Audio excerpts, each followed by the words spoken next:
Today, we're going to be going over some of the big balance issues that are in the game currently, and what some of the quick fixes for those balance issues are. If there's something that you think needs to be changed, then let us know in a comment down below with how you would change it. One of the best changes that you can make to improve your League of Legends gameplay is to start using our website, GameLeap.com.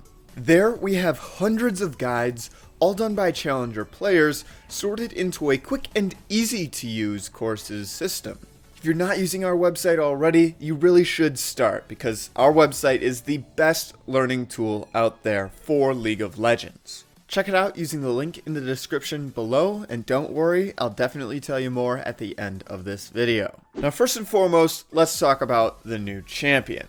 While he hasn't been released yet, he definitely will be before the season starts. Chances are that Aphelios is not going to be very balanced on his release. Either he's going to be too weak or too strong. He's definitely going to require some tuning to make sure that he doesn't draw bans for whatever reason. Unfortunately, at this point, we still don't know very much about him, so it's impossible to tell whether or not he's going to be too strong or too weak on release. Next up, let's talk about Sanguine Blade. Sanguine Blade is problematic at the moment because it can be built on pretty much anything while it's only intended for assassins. Right now, bruisers are using the item way better than assassins are simply because they're able to use that passive more often. Now, if you're not up to date with the Sanguine Blade situation, then make sure to check out our video on that because we go completely in depth on the issues and some of the champions that abuse it.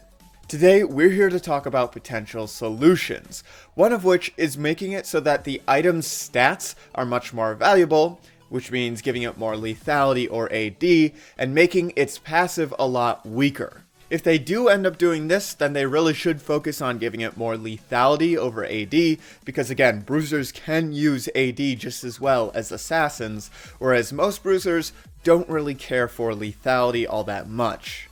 They would also need to make sure that the change is overall neutral for the item, which means a pretty heavy nerf to its passive. Taking away a lot of that attack speed that the passive gives would make it so that bruisers or marksmen no longer really want this item over Blade of the Ruined King.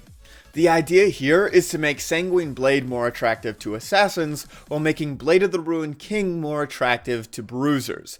That way, bruisers and marksmen will always opt for Blade of the Ruined King before they opt for Sanguine Blade, and assassins will always go for Sanguine Blade instead of Blade of the Ruined King. The second thing that they could do is make Sanguine Blade's attack speed scale with lethality.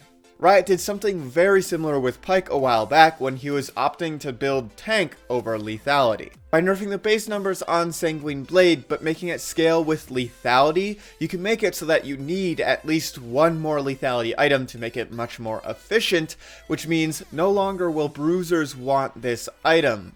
They won't want to go too in-depth with this change, because if they make it so that you need 2 or 3 lethality items before Sanguine Blade becomes efficient, then it's not really going to be good for assassins either. Next up, we have dragons, specifically the Dragon Soul. At the current moment, Dragon Souls are a little bit too strong, but they're also a little bit too hard to attain. Games are just too short at the moment for one team to secure a Dragon Soul in every game, and in the games where one team can get the Dragon Soul, it feels like they just auto-win off of that. Dragon Souls feel like a much more powerful version of Baron or Elder Drake because they're always there even if you die. The proposal that I'm making is to make it so that you can get a Dragon Soul earlier in the game at 3 Drakes, but it still takes 4 Drakes to spawn the Elder Dragon.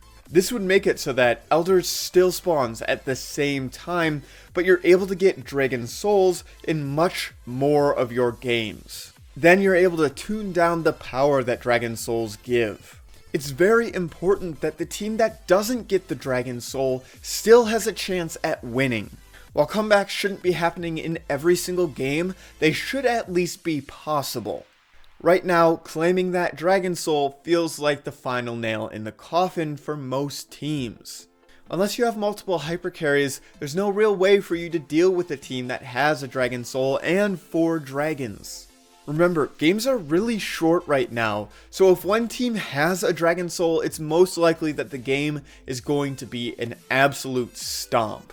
It's very, very, very rare for one team to have 3 dragons and the other team to have 4 dragons and the Dragon Soul.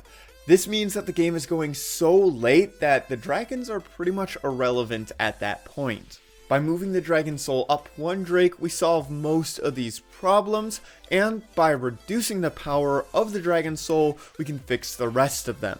The only real issue with this change is that you don't want the Elder Drake spawning too soon, so you would want the Elder Drake to still spawn after one team capitalizes on 4 Drakes, but that kind of de-incentivizes the last Drake, making it so that one team can just stall out the Elder Drake for as long as they want. If you guys have a better idea on how Dragon Souls can be addressed, then let me know in a comment down below, because this is the best that I've got.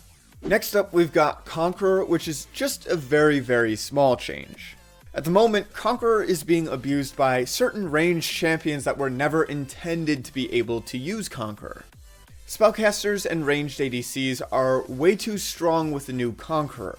For this reason, they should give Conqueror the same treatment that it has always had, where ranged champions can take it, but their stacks fall off way faster.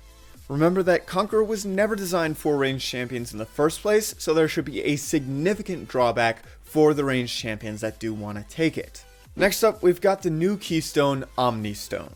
Unlike the other mentions in this video, this rune is just too weak, and it feels completely useless and like a worse version of Summoner Spell Swap. For this reason, I feel like this rune should just be Summoner Spell Swap, but for runes. Now, I believe that you should be able to change your rune at least once per wave, and you should have a few different options. They could keep the pseudo-random factor by giving you 5 random keystones and then allowing you to choose which one you want.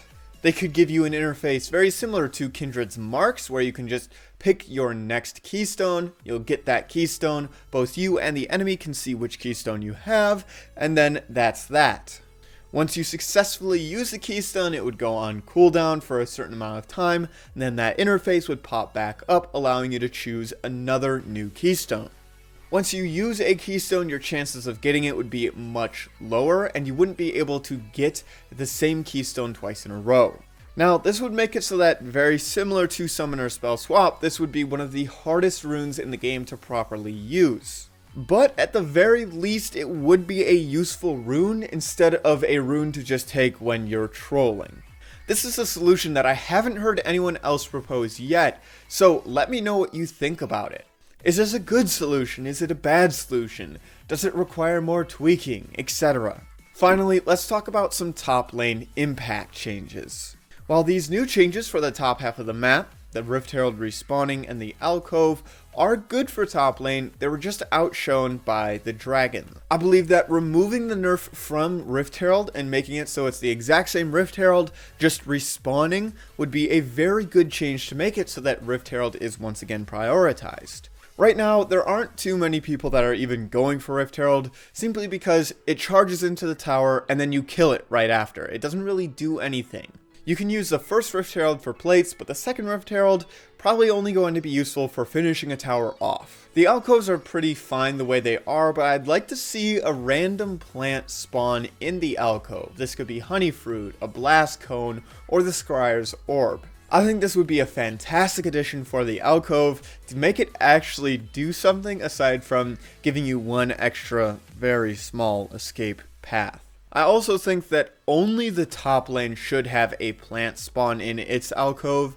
I don't think the bot lane alcove should have anything spawn in it, simply because bot lane gets enough action already. Now this one might be an idea that a lot of people reject simply because of the random aspect, but remember, it doesn't really matter which plant spawns, they're all going to give you different usages, and the plant's going to be there ahead of time, meaning both people are going to know exactly what it's going to be doing. A blast cone could give junglers an extra way to gank, Scryer's orb could give the laners a way to clear wards before their jungler gets there, and honey fruit would reward the winning lane in case they took a bad trade. Now, if only one of my changes gets implemented into the actual game, I'd love for it to be this one because I think that would be so cool. Good top laners are already using plants, they just have to walk to the jungle in order to do it, so it'd be very nice to have one conveniently very close to your lane. Who knows, maybe Riot will implement this change and then I'll hate it and my words will come back to bite me, but I really do think that it would be good.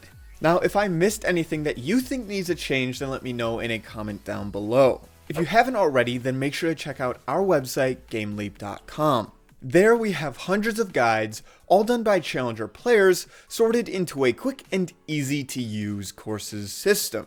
We have courses both on the 5 fundamental roles, as well as champion specific courses. So if that is something that interests you, then make sure to check us out using the link in the description below. I've checked out a lot of the content on there myself personally, and I can honestly say that it is all very high quality. So what are you waiting for? Sign up today and start improving your play. As always, I'm Panther, I hope you learned something valuable, and I will see you in the next one.